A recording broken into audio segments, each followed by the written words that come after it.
Welcome to The Last Word, brought to you by Montgomery Bank. I'm David Jenkins, joined by Chris. I'm not wearing a belt Popes, and that's a long story. This show can never be professional. No, they don't want to see professional. Exactly. But we're here at the Missouri Delta SEMO Coaches Association Football Contact Camp. That's a long name, something like that. It's similar, but it's football, and we love our football, and so 2 days worth. Only 4 teams on Thursday.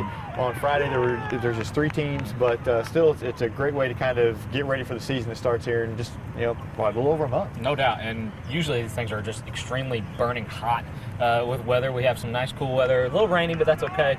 But it's football, like you said, and we get just a little taste of what we're going to see this fall. And for the 4 teams that's here, Sykes and Dexter, Cape Central, Kennett. Dexter's not here today, but yesterday, we can start with Dexter. They were kind of they come in with a new coach last year. Didn't have the greatest season. Had some turmoil within that program a little bit last season. From what I saw yesterday, improved, and that's a good sign from a Dexter team. And of course, they have their starting quarterback Peyton Pollock back, who is kind of a stud for them when he had the chance to throw. Got a little chance to throw yesterday, and of course, you can't really take too much into this. It is a contact camp, but much improved from Dexter's squad. And how important is it for Dexter to improve for that program? They need to improve. Yeah. I mean, they've had a couple down years, and they don't like that at Dexter. And they've got some. Peyton Pollock's a good quarterback. Ethan Stevens is a good wide receiver. They have some good skilled position players. The thing for them is just going to be able to, can they protect the quarterback? And that was their biggest problem last year. They need to get bigger and stronger on the line and block better. And that's going to be the key to their both offensively and defensively. They're never going to be fast. They're never going to be a team that's going to be outrun people, but they're going to be able to. What Dexter needs to be able to do is play fundamentally sound on defense. Strong physical football, and and get off the ball on offense and make some plays. But they've got to protect the quarterback, and that's what all is going to. That's going to be the key to their season this year. It seemed like going over and changing the guard as far as their offense goes, changing that playbook a little bit. You knew it wasn't going to take off right away, but this year they have a quarterback, a senior quarterback who's been in the system for a year now. It looks like their offense is getting a little bit better, and that was a struggle for them. Obviously, stopping the football on defense was too, but scoring the ball was a struggle with them too. Right, and anything that Dexter can do this year on offense is going to be better than what they did last year, just because it's their second year in his playbook. And it's just like you see in the NFL. Your coach comes in, he puts in his playbook. Well, it takes some time, and it's going to take them some time. So this year, I expect more explosive offense and some bigger numbers from them. And I think we'll see that. We have the rivals playing right now, and if you didn't know, Thursday had a little bit of scuffle. It always seems to be. Love it. They're always going to butt heads. Cape Central Sykeston. It's always going to be a rivalry. It's been a rivalry for a very long time now.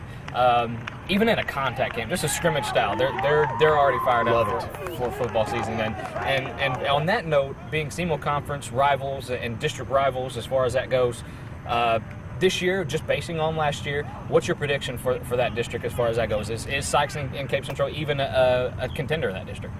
Cape Central is. Yeah. Now Sykes, we've seen a little bit of Sykes here this week, and they need to improve a little bit. The quarterback position, kind of unsettled. I think they're kind of working through some things there, but they're going to have a good running game. They're going to have a good defense like normal.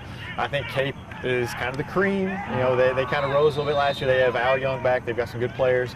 Rumor has it they're going to have Peyton Montgomery as their quarterback. He's going to transfer from Chaffey, and he's going to be their starting quarterback. That's big news. Yeah. And so I think Cape's the favorite to win the district.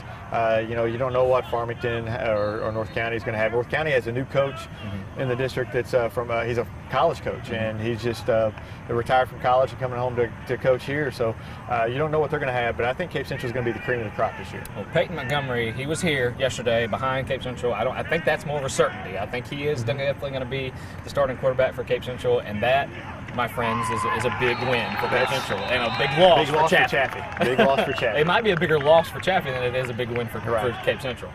As far as Sykeston goes, offense, they struggled last year.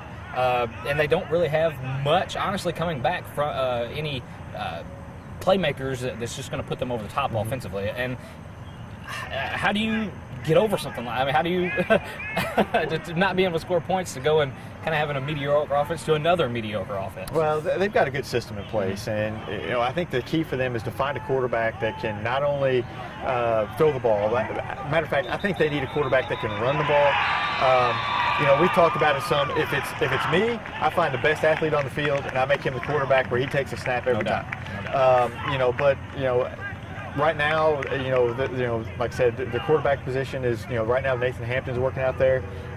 He can throw the ball a little bit. He played some there last year. He's just not as explosive runner. So they're kind of going to have to adjust their offense a little bit to that if he remains a starting quarterback. And so it would be interesting to see how that comes out, because in the past they've had running quarterbacks that can get out and score 80-yard touchdowns and things. So it'll be kind of a different beast than what they've had in the past. With them in the CMO Conference, obviously you have Jackson, who I think would be probably the favorite this year going in, just depending on what they did last year and having all the guys that they have back. Dante Van Dieven, I believe. Yeah. That's the one name that's. He's back, and starts there, stops there. That's it. So Jackson is definitely going to be a favorite just because of him. And they've got a great coach. They've got a great system in place there. They're going to be outstanding this year. Talk a little about Kennett. They have the Pixley duo now. Aaron Pixley is the head coach. Arlen Pixley is the defensive coordinator. Brothers, been coached together before. Now coming together at Kennett, and Kennett's kind of a program that you would think would be on the rise, but we've had those thoughts before. Kennett always looks, when they walk out on the field, you're like, wow, they look athletic, they're big. Just like today, I mean, as far as size goes, they matched up with the Sykes and Cape Central as far as athletic and size goes. You're right. They just never really seem to be But, together. they struggle to tackle. And I know that Coach Pixley, the Pixleys are going to be working on that. They really struggle to tackle, and that's going to be a big thing for them. They're going to have to learn to tackle. We're even going to talk about them doing anything. But they have some athletes. Akeem Nelson at quarterback. He's has some athletic ability. Made some plays earlier we saw out here. Needs to work on his throwing the football and his accuracy. But they have some players now. They're going to have to get better.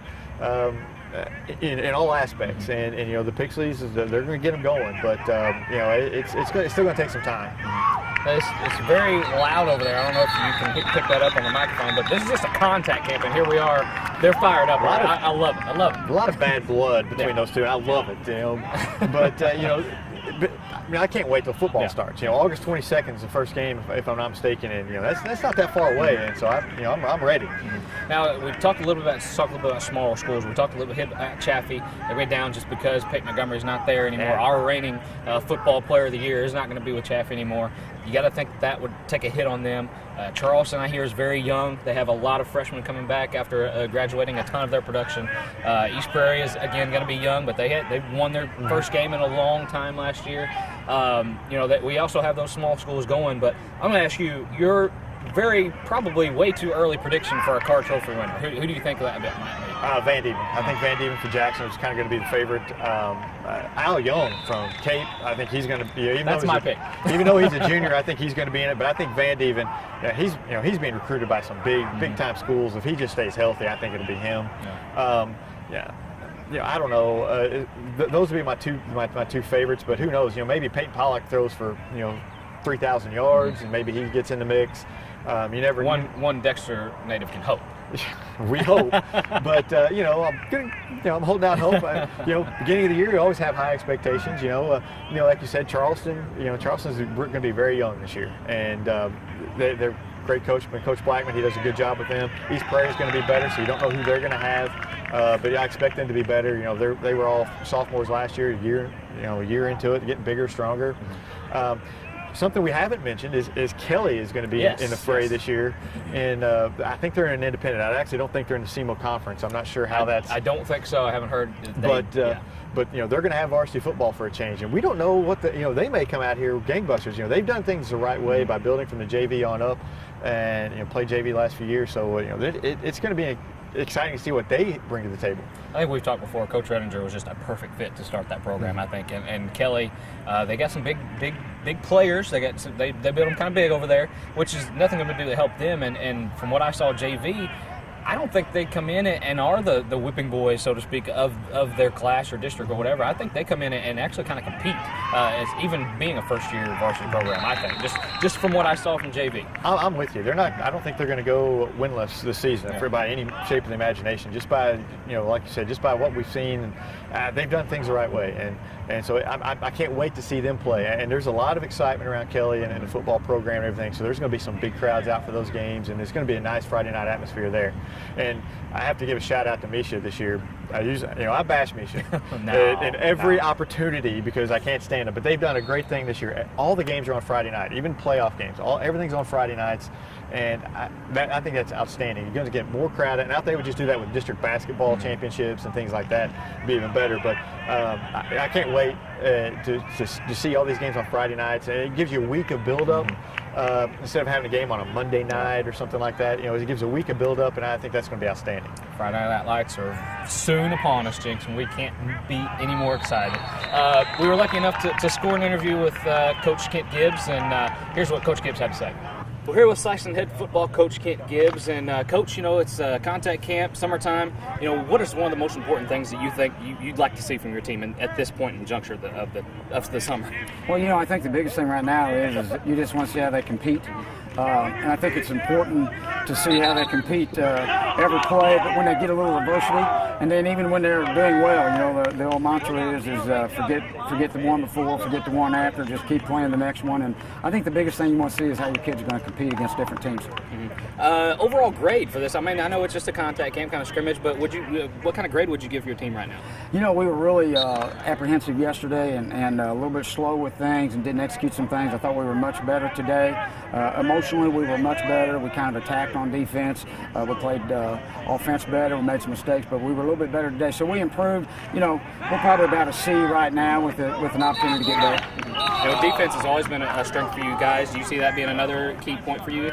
I tell you right now, it's a little early either way, and I mean that with all sincerity. We've got so many new kids and first-year guys and that kind of thing. We've made some progress, but we've got to get them here on a consistent basis. We've got to get them doing the things we want on a consistent basis, and certainly we would like to have strong defense. Mm-hmm. Basing on last year's finish, what are some areas that you think that you guys are just trying to improve on as far as that goes? I think finish is the right word. We just need to finish. We weren't real happy with how we did finish the season, and our deal is, again, and you and I have talked a lot, but you take every day, you take every play, and you come out and you try to make yourself better. Every time you're out there, you finish what you do, and then you just kind of see what happens after that. And so I think the big thing for us is to learn how to do that, get those practices where they need to be, and finish what we start. As far as the district's lined up for you guys, you have Cape Central. Farmington's always been a tough team for you guys.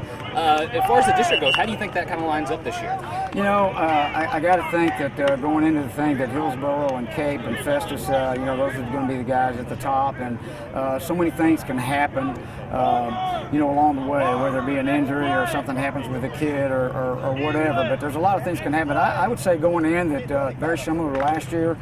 Cape's loaded again. They've got a lot of good players, and they do a great job coaching. So I think that right now those three would probably be at the top of the district. Now, I know you're looking for competition from your guys right now, but when do you start evaluating positions? Is there a certain time you start doing that? I know you have your idea, but when is a certain time you kind of go in and say, this guy's going to play here? When does that time happen? Well, we've kind of moved a lot of kids around the last 3 weeks in that regard because, again, we've got a lot of first-year guys and we've got a lot of guys going both ways, so we want to try and move some kids where we can.